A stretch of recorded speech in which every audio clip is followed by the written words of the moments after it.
Welcome to the deep dive. So, a listener sent us an absolute mountain of source material. A mountain is right. Yeah, I mean, this is the really dense scientific foundation for the latest dietary guidelines for Americans. We're talking statistical tables, meta-analyses. I mean, it is heavy stuff. It is. So our mission today really is to act as your guides. We're going to cut through all of that density and pull out the most actionable, the most surprising and essential information. And we're going to be talking about everything. Highly processed foods, chemical additives, and some of the biggest, most charged debates that are just, rocking nutrition science right now. Exactly. We're scrutinizing specific flavor enhancers, food dyes, and then taking a really critical look at some of these decades-old assumptions about, say, dietary fats or even protein. Okay, so let's unpack this. If there's one single theme that just jumps out from all this research, it's that we need to shift our focus. It's less about single nutrients now. Right. Not just counting grams of fat or calories. Exactly. It's about starting to talk about the degree of processing in our food. And the data is telling us that the processing itself, it changes the entire risk profile. And that shift is really driven by some, frankly, alarming statistics. I mean, when we look at highly processed foods, HPFs. Which are what exactly? How do they define that? So researchers define them pretty broadly. Think industrially manufactured products with chemical additives, refined sugars, refined starches.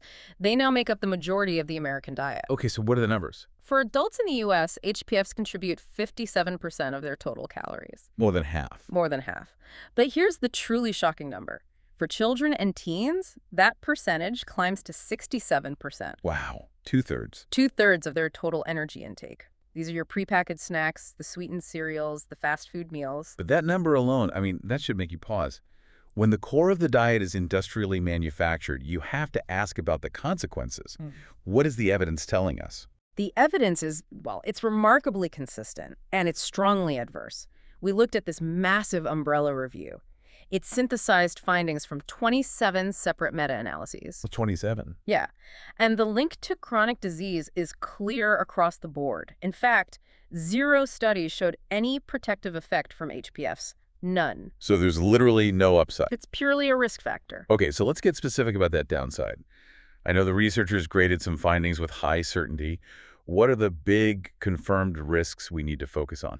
Okay, so with high certainty evidence, comparing high consumers to low consumers, we see a 48% higher risk of developing type 2 diabetes. 48%. A 44% higher risk of developing dementia. Wait, let's pause right there. Dementia. We're not just talking about weight gain anymore. We're talking about brain structure, about mood. How do they think that's happening? Well, the exact mechanisms are still being fully mapped out, but the research points heavily towards system-wide inflammation and gut biome disruption. The gut-brain axis. Exactly. HPFs displace nutrient-dense whole foods, and that damages the gut lining. And the gut is intimately connected to the brain, so that inflammation, it seems, is a leading suspect in both depression, which, by the way, has a 28% higher risk, and these neurodegenerative diseases. That finding on dementia, that feels like the most critical takeaway for, long-term health span. It just changes the whole conversation. It absolutely does. And it gets more impactful because there's a quantifiable dose-response relationship here. It's not just an on-off switch. Right. It's if you reduce by X, you see Y benefit. Precisely. For every 10% higher proportion of calories from HPFs, you see a measurable risk increase. A 14% higher risk of T2D, 13% higher risk of cancer, and a 10% higher risk of all-cause mortality. So a 10% higher risk of dying earlier. Yes. The risks are linear, they compound. So the actionable takeaway here is strong, it's precautionary, and it's backed by the highest level of evidence. Reduce HPF consumption. Replace them with minimally processed foods, home-prepared meals. That is the single biggest lever you have. So if HPFs are the problem, what makes them the problem? Is it just the sugar? Or is it all the other stuff, the hidden additives? That's the necessary next step. It's so much more than just refining sugar. It's about introducing a long, long list of chemical additives, texture modifiers, flavor enhancers. So we have to talk about the GRAS warning. GRAS, generally recognized as safe. It sounds so reassuring, doesn't it? It does, but the source material is very explicit. That designation is not proof of long-term safety, especially not for chronic combined exposures over a lifetime. What does that mean exactly? Well, GRAS often lets manufacturers bypass extensive long-term safety testing. It's not looking at the cumulative effect of consuming this this chemical cocktail day in and day out for 50 or 60 years. Right. So let's make it real. Give us some examples. Okay, so you have something like propylparaben. It inhibits mold. It's why your loaf of bread can sit on the counter for 2 weeks. That's the convenience tax. Yeah, that's it, exactly. Then you have emulsifiers like carrageenan or polysorbate 80. They give things like ice cream their stable texture, but they're being looked at very closely for disrupting the gut lining. And then the obvious ones. The artificial sweeteners, aspartame, sucralose, and the food dyes, like red number 40, which are often linked to behavioral issues, especially in kids. And it doesn't even stop at the ingredients. The packaging itself is a source of contaminants. We're talking about microplastics. Right, which they've found in salt, seafood, bottled water. And phthalates, the plasticizers, they leach into fatty foods from packaging. Now, on a positive note, PFAS, the forever chemicals, are no longer sold for food contact use as of 2024. Okay, so that's a recent win. It is, but the bigger challenge for researchers is that we have huge gaps in understanding the long-term effects of this whole chemical complex. We urgently need better ways to measure what you, the consumer, are actually absorbing over time. Okay, let's move on. Let's tackle some of the biggest internal debates in nutrition. First, beverages, where the data is surprisingly clear, and then the big one, dietary fats. The beverage hierarchy is, you're right, very clear, and it's the primary target for quick risk reduction. Sugar-sweetened beverages, SSBs, they show the strongest, most consistent harm.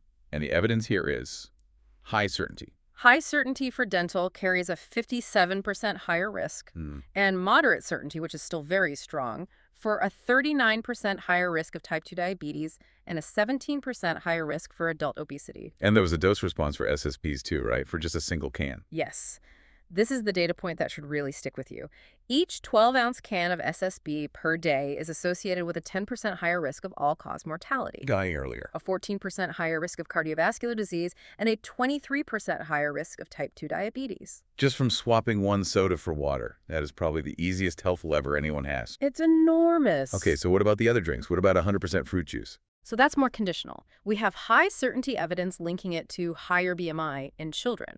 For adults, one extra serving a day was linked to a 7% higher T2D incidence, though the certainty is lower there. So the message is, eat the whole fruit. Always. The fiber in whole fruit is crucial. Juice is basically just a concentrated hit of free sugars. And the diet drinks, the non-sugar sweetened beverages, the NSSBs. This is where it gets counterintuitive for a lot of people. There is absolutely no evidence of long-term benefit. In fact, high consumption was linked to a 13% higher risk of all-cause mortality. Wow. And a 42% higher risk of Alzheimer's disease. So switching from sugar to artificial sweeteners, it doesn't solve the puzzle. It seems not. The message is just consistent. Water is the undisputed champion. Agreed.